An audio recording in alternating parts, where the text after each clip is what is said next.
Hello and welcome to the program, everyone. I'm Teniola Shoboale. We begin in Somalia, where at least 2 people have been killed and 5 others injured after a suspected car bomb exploded in the capital, Mogadishu. Deputy Mayor Mohamed Tula says the vehicle loaded with explosives went off at a petrol station near Daljurka Dasan in the city's downtown.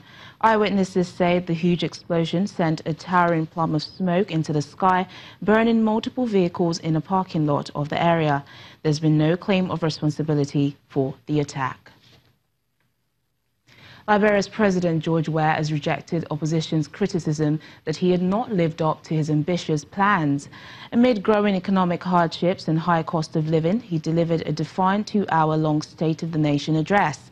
Mr. Weah, who marked his 1 year in office a week ago, said with the support from the 2 other branches of government and international partners, Liberia is far better under his leadership than it was 12 months ago. Amid cheers from supporters, the former footballer turned politician said, contrary to his critics, that he had not been distracted in serving the people. Mr. Weah also addressed the controversy surrounding the $104 million of newly printed banknotes that allegedly vanished from containers in Monrovia ports and airport in March, 2 months after he came to office. He said that a team looking into the matter will release a report at the end of February. The government in Zimbabwe has called on women who were raped by the security forces to report alleged cases to the police. The state-run Herald newspaper says only one such attack has been officially reported, despite allegations that many women were raped during nighttime raids to suppress protests earlier this month. A police spokeswoman, Charity Charamba, urged women to use special centres that have been set up, which are staffed by female officers. There is widespread mistrust of the police in Zimbabwe, especially as they were responsible for some recent human rights abuses. Public sector unions have given Zimbabwe's government a 48-hour ultimatum to make a new salary offer or face a strike action. This comes after wage talks reached a deadlock, raising the prospect of more unrest following this month's violent protest. President Emmerson Mnangagwa is under pressure to deliver on pre-election promises to revive the economy wrecked during former President Robert Mugabe's 37-year rule. Mnangagwa's government has also come under severe criticism for a crackdown on violent protests over a fuel price hike that rights groups say killed at least 12 people and injured scores. Meanwhile, the state-owned Herald newspaper says the country is under a coordinated media attack.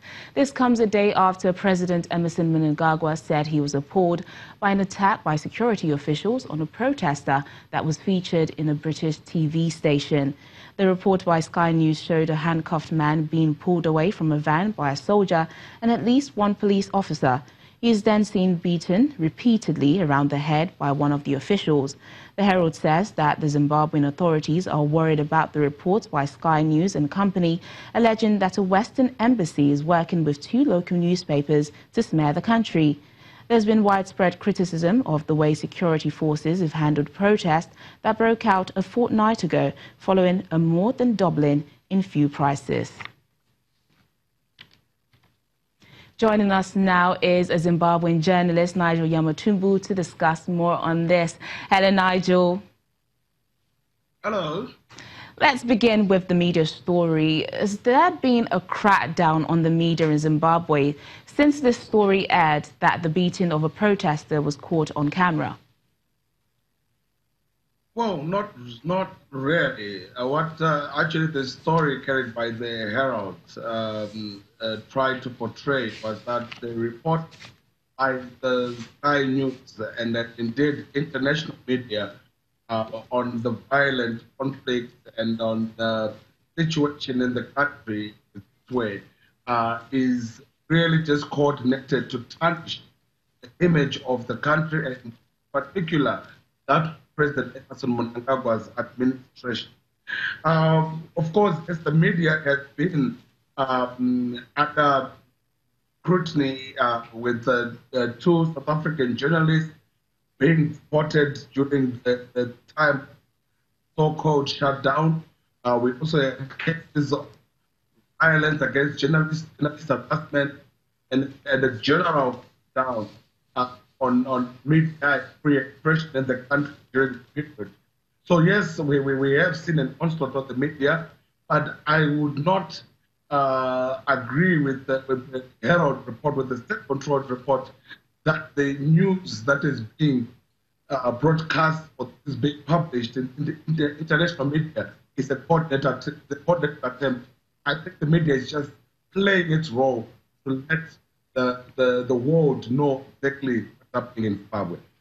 Well, Nigel, yesterday we saw the president reacting to the media report. Has there been any sort of investigation to that violence we saw in the report?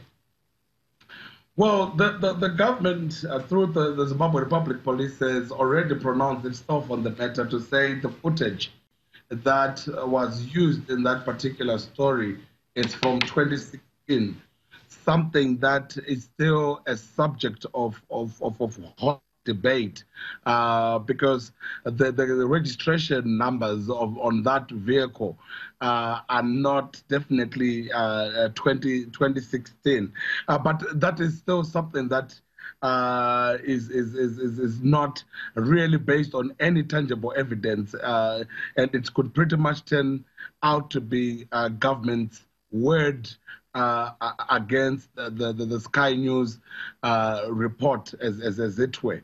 I think to really be fair, the way atrocities committed by the military, that even President Mnangagwa himself made reference to, and to say it was not Zimbabwean, it was not authorized. I think this issue of continuous investigations in Zimbabwe is just but an attempt to sweep under the carpet the real truth, the real dialogue that the country ought to have, and that is really trying to deal, yes, with the question of violence and violent protest, but more importantly, on how the state responds in a heavy-handed manner, how the state institutions have become militarized. Only today, most lawyers that are registered to practice in Zimbabwe demonstrated against capture of the judiciary. And that on its own really points to what real issues that Zimbabweans should be dialoguing, as opposed to trying to investigate something that is ordinarily in the public domain. Nigel, let's go to the sector unions now and the ultimatum given the government on salaries. Has the government responded? And if not, how have they always responded to issues like this? Well, the honest truth is that the government has no. The government is broke and not really meet the of this. I think what is needs to be done is much broader than just this negotiations that are going on. There is a real need to deal with currency,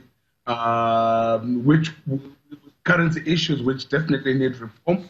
There's a real need to deal with macroeconomic fundamentals, which are at the heart of what is causing this discrepancy between what civil servants actually pay and what they actually pay and actually do. I think the basic calculations that are being done are that the civil servant salaries cannot even pay their bus fees for the month. So that is serious dialogue that is needed there.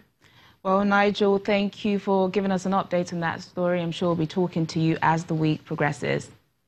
Sure, pleasure.